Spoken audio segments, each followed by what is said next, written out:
안녕하세요. 대한민국 대표 예능 프로그램 무한도전을 통해 금융상식을 공부하고 있는 파노입니다. 이번 시간에 확인해 볼 금융 키워드는 기업 신용평가 등급 상승과 등급 하락입니다. 신용평가 등급 상승과 하락을 잘 설명해 줄 무한도전 에피소드는 지난 2013년 방송된 관상 특집편이며 무한도전 멤버 전원이 초빙 교수님으로 활약했습니다. 이번 시간에 확인해 볼 금융 키워드죠. 기업 신용평가 등급 상승 또는 등급 하락에 대한 보다 효율적 이해를 위해서는 지난 시간 살펴봤던 신용등급 평가기관에 대한 이해가 도움이 되실 수 있겠으니 관련 유튜브 컨텐츠도 함께 참고해 주시기 바랍니다. 자, 이번 시간에 공부해볼 금융 키워드 기업 신용평가 등급 상승 또는 하락, 즉 신용등급 업그레이드와 다운그레이드의 핵심을 제대로 담은 15초 영상 자료부터 시청해 보겠습니다. 관상 특집에서 신분 상승을 위한 광대 출신의 노홍철과 상인 출신의 박명수 간 묵찌빠 대결 장면을 잘 기억하시기 바랍니다. 자, 여기 테이블이 보이시죠? 다음 테이블은 무디스, S&P 글로벌, 피치 등 글로벌 신용 등급 평가기관들이 각 기업의 채무 이행 또는 채무 불이행 리스크 점수를 수치화한 것으로 이를 통해 투자자들은 해당 기업의 투자 등급이 우량 등급일지 아니면 투기 등급 또는 불량 등급일지 판단할 수 있겠습니다.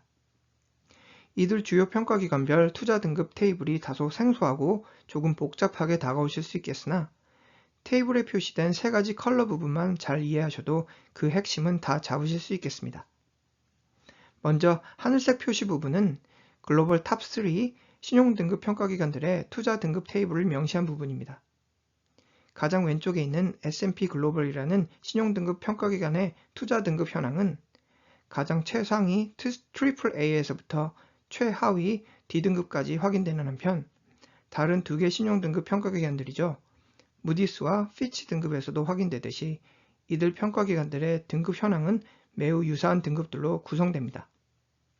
그리고 저기 빨간색 선을 경계로 초록색 화살표 부분은 빌린 돈을 갚을 여력이 충분한, 즉 채무 이행 여력이 탁월한 안정적 투자 등급, 즉 우량 등급을 의미하는 한편 빨간색 경계선을 기준으로 빨간색 화살표 부분은 채무 불이행 리스크가 높은 투기 등급, 불량 등급 또는 정크 등급을 시사합니다. 경제신문 기사에서 하이힐드 채권이니 정크본드로 언급되는 기업들은 대부분 테이블 내 가장 끝자락에 분류된 C등급 또는 D등급을 부여받게 됩니다. 매우 딱딱하고 드라이하셨죠? 여러분께 기업 신용평가 등급 상승 하락에 대한 보다 쉬운 이해를 위해 역시나 없는 게 없는 무한도전이 발붙고 나섰습니다.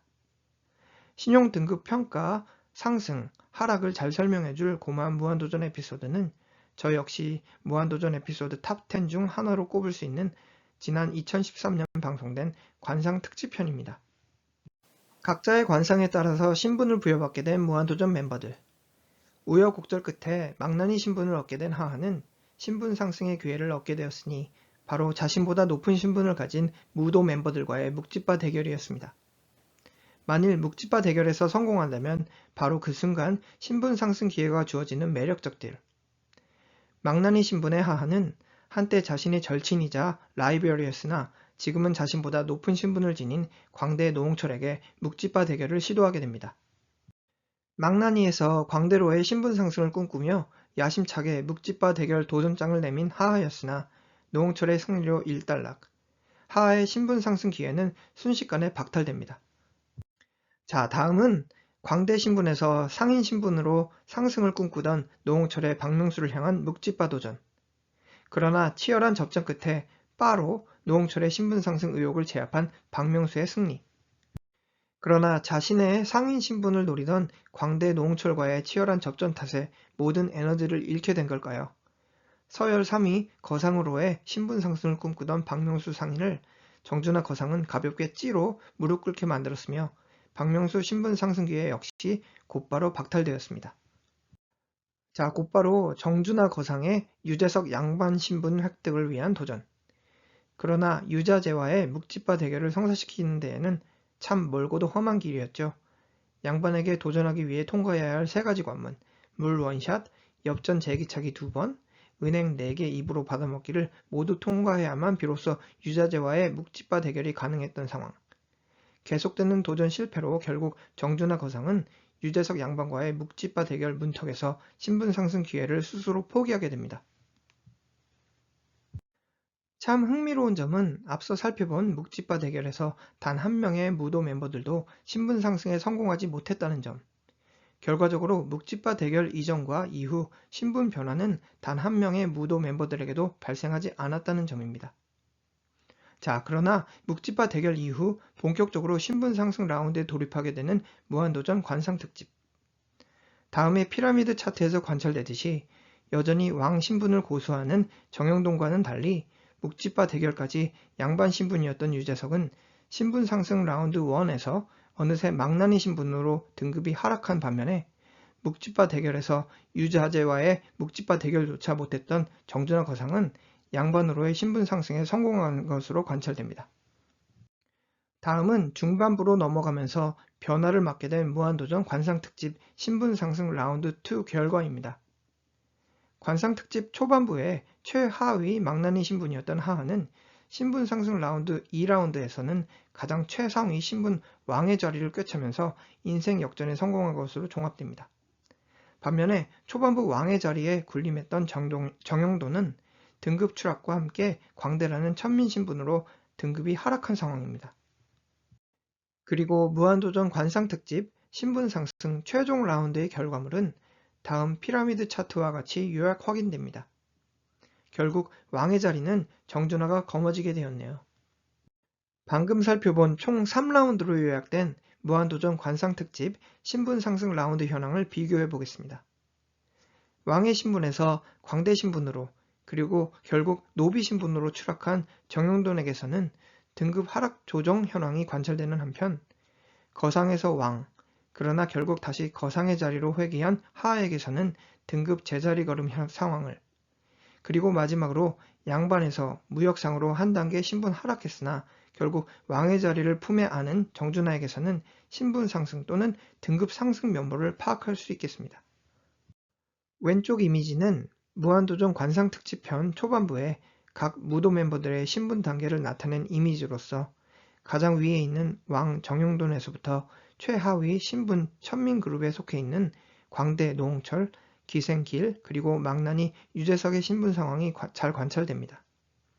그리고 오른쪽 이미지는 무디스, S&P 글로벌, 피치 등 글로벌 신용등급 평가기관 3사들의 기업 평가 등급 현황을 요약 정리한 테이블로서 빨간색 선을 기점으로 위쪽 초록색 화살표 부분은 기업 안전성 지표가 양호한 우량 등급 기업들을, 그리고 아래쪽 빨간색 화살표는 채무 불이행 리스크가 매우 높은 신용 불량 등급 기업들에 대한 평가 지표를 확인할 수 있겠습니다.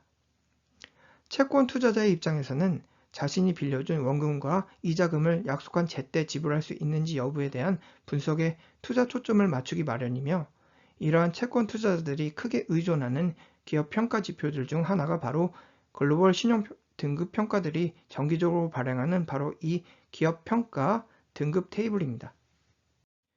무도 멤버들 중 천민 신분을 가진 노홍철, 길, 유재석이 바로 정크본드 그룹에 속하게 된다는 의미겠죠.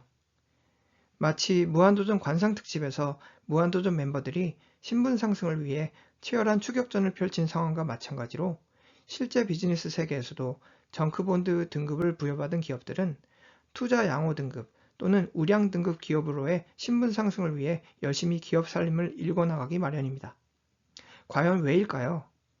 정크본드 등급에서 우량 투자 등급으로의 신분 상승은 곧 기업 차원에서는 상대적으로 낮은 이자금 지불 부담을 의미하기 때문입니다. 부연 설명드리면 해당 기업의 현금 흐름 창출력이 향상될수록 기업 살림 여건도 이전보다 안정될 것이며, 안정되면 안정될수록 채권 투자자들로부터 빌렸던 원금과 이자금에 대한 채무 불이행 가능성이 낮아지겠습니다. 그리고 이는 곧 은행 등 채권 투자자들의 입장에서는 상대적으로 낮은 투자 리스크로 확인, 이는 곧 낮은 이자율 적용에 청신호를 부여하기 때문에 결과적으로 기업 입장에서는 같은 돈을 빌려도 이전 정크본드 신분 시절보다 상대적으로 낮은 이자금 지불 부담을 의미하겠습니다. 예를 들어서 같은 1억을 빌리더라도 정크본드 신분 시절에 감수해야 했던 연이자 10에서 15% 수준에서 투자 등급 우량 기업으로의 신분 상승은 곧 연이자율 2에서 3%의 낮은 이자금 특혜를 의미하겠죠. 무한도전 관상특집 신분 상승 첫 번째 라운드와 세 번째 라운드 상황에서 천민이었던 홍철, 재석, 길 중 길을 제외한 홍철과 재석의 신분 상승 상황이 연출되었는데요. 홍철은 천민에서 양반으로의 2단계 신분 상승을, 재석은 천민에서 상인으로의 1단계 신분 상승을 성공하게 됩니다. 만일 홍철, 재석, 길로 대변되었던 천민 무도 멤버들 중 한 명이 왕이라는 최상위 신분 상승에 성공한다면 어떨까요? 즉, 실제 비즈니스 사례에서 정크본드 취급을 받던 기업이 투자 우량 등급이라는 신분 등급 상승에 성공한 케이스가 존재할까요? 네, 존재합니다. 여러분께서도 너무나 잘 알고 있는 현존하는 아이언맨, 일론 머스크가 이끌고 있는 테슬라 기업을 꼽을 수 있겠습니다. 테슬라 모델 3 출시를 코앞에 둔 지난 2017년 사업 자금이 바닥을 드러냄을 감지한 테슬라는 18억 달러라는 막대한 정크본드 채권 발행을 통한 기업 유동성 확보에 나서게 되었으나 이후 전개된 다수의 사업 악재들이었죠. 첫째는 모델 3 생산 공정 차질, 두 번째는 모델 X 자율주행 결함에 따른 충돌 사고 발생, 그리고 세 번째는 기존 판매된 모델 S 세단에 대한 대규모 리콜 사태 등등으로 대변된 다수의 사업 악재들은 테슬라 기업 숨통을 서서히 조여오게 됩니다. 지난 2018년 한때 테슬라 기업 파산 시나리오가 주식시장을 지배하였으나 운 좋게도 테슬라 모델 Y와 모델 3 판매 호전에 힘입어 급한 불은 끄게 된 테슬라 기업이었으나 여전히 불확실한 미래에 직면했던 당시 테슬라 기업 상황이었습니다. 기업 외부적으로는 테슬라 공매도 세력들에 맞서기 위해, 기업 내부적으로는 모델 3 생산 캐파 증설을 위한 테슬라 모델 3 공장 신설 및 확장 프로젝트 추진을 위해 불철주야 달리던 일론 머스크는 지난 2020년 5월 초 자신이 보유한 모든 자산들을 팔아버리겠다는 트위터 폭탄 선언을 시장에 전하게 됩니다.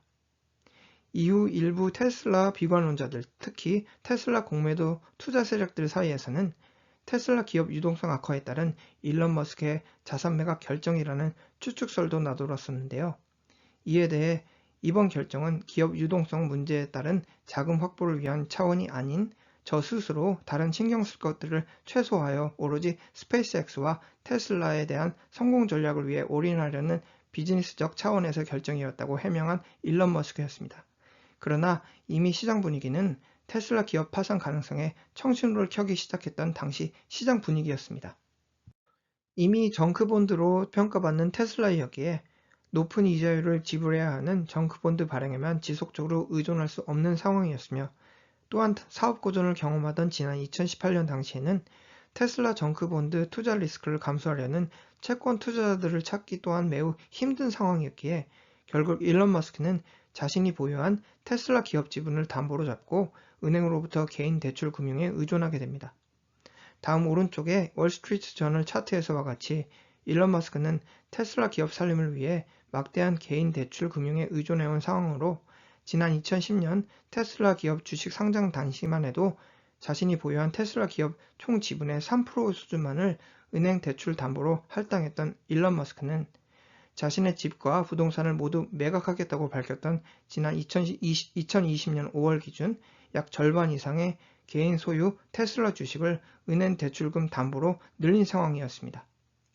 그리고 이러한 이유에서 당시 재산 매각 의사를 밝힌 일론 머스크 트위터 메시지에 대해 테슬라 기업 파산을 점치기 시작한 테슬라 공매도 투자 세력들의 숏 전략을 통한 테슬라 기업 숨통 조이기 투자 전략은 더욱더 심화되던 당시 시장 상황이었죠. 자, 벼랑 끝에선 일론 머스크였으나 역시나 천운이었을까요? 일론 머스크를 포함한 그 누구도 예상치 못했던 시장 이벤트가 전개되었으니 바로 2020년 글로벌 팬데믹 발발이었습니다. 기업 파산이라는 벼랑 끝자락까지 내몰렸으나 결국 글로벌 팬데믹 수혜를 톡톡히 받게 된 테슬라, 아니 천슬라의 기적은 다음 두 개의 차트를 통해 제대로 입증됩니다. 먼저 왼쪽 차트에서와 같이 지난 2020년 팬데믹 한 해 동안 테슬라 주가는 무려 677% 주가 폭등세를 기록, 같은 기간에 단 14% 상승에 머문 미국 주식시장 대표 벤치마크 지수 S&P 500 투자 성적표를 월등히 능가한 것으로 집계 분석됩니다. 그리고 오른쪽 차트에서와 같이 스페이스X 로켓 엔진을 장착한 듯 폭주하던 테슬라 주가 상승은 곧 테슬라 기업 가치 상승을 의미. 최고치 수준을 찍던 지난 2021년 10월 기준 테슬라 기업 시가총액은 BMW, 벤츠 등 글로벌 상위 10위권 자동차 기업들의 몸값을 모두 합한 수준까지 급등하게 되었으니 그야말로 테슬라, 아니 천슬라 기업 신화 그 자체였습니다. 불량 등급에서 우량 등급으로의 기업 신분 상승을 위해서는 단순히 주가 상승 하나만으로는 불가능하겠으니 결국 기업 실적이라는 펀더멘털 실적 지표 형성이 반드시 수반되어야 합니다. 그리고 다음 요약 테이블의 초록색 부분에 표시된 대로 팬데믹 발생 이후 모든 기업 실적 지표에서 완벽한 성공 시나리오를 이끌어낸 테슬라 기업. 앞서 설명드린 대로 일론 머스크의 테슬라 주식 담보의 큰 변수는 바로 테슬라 주가 상승 또는 하락 여부였습니다. 그리고 지난 2020년 글로벌 팬데믹 직후 연출된 테슬라 주가 폭등세는 일론 머스크와 테슬라의 승리, 반면에 테슬라 숏 투자 세력들의 패배로 일단락치게 되었다는 점에서 그야말로 천운, 하늘의 운을 지닌 일론 머스크라는 생각도 막연하게 가져보게 됩니다. 지난 2017년 사업 고전 상황 속 신용등급 평가기관 무디스가 테슬라 기업에 부여했던 신용등급은 정크본드 중에서 최하위권에 확인되는 CAA1이었습니다. 그러나 지난 2022년 1월 무디스는 테슬라 신용등급을 우량 투자등급 승격 경계선에 위치한 BA1, 즉 정크본드 중에서 가장 상위권에 속하는 BA1으로 상향 조정 결정한 것으로 확인된다는 점에서 기업 정크본드로부터 신분 상승에 성공한 대표 기업 사례로 테슬라 기업 사례를 손꼽을 수 있겠습니다. 자, 결론입니다.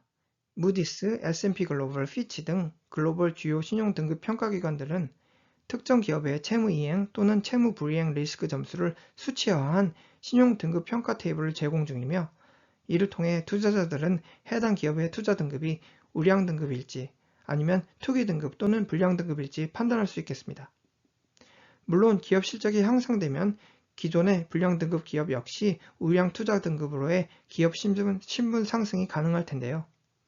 이는 마치 천민에서 양반 또는 왕으로의 신분 상승을 위해 열심히 묵찌빠 대결을 펼치던 무한도전 관상특집편에서 무도 멤버들을 연상시켜줍니다. 그리고 실제로 불량 정크 채권에서 우량 투자 채권으로 기업 신분 등급 상승이 확인된 기업이 존재하겠으니 바로 유명 전기차 브랜드 기업 테슬라였습니다. 앞으로 경제지면에서 신용 등급 상승 또는 하락을 접하신다면 무한도전 관상특집편에서 신분 상승을 위한 무도 멤버들 간 치열한 묵찌빠 대결 장면을 잘 연상하시기 바랍니다. 이상으로 국민 예능 프로그램 무한도전을 통해 살펴본 신용평가 등급 상승 또는 하락에 대한 개념 정리였습니다. 감사합니다.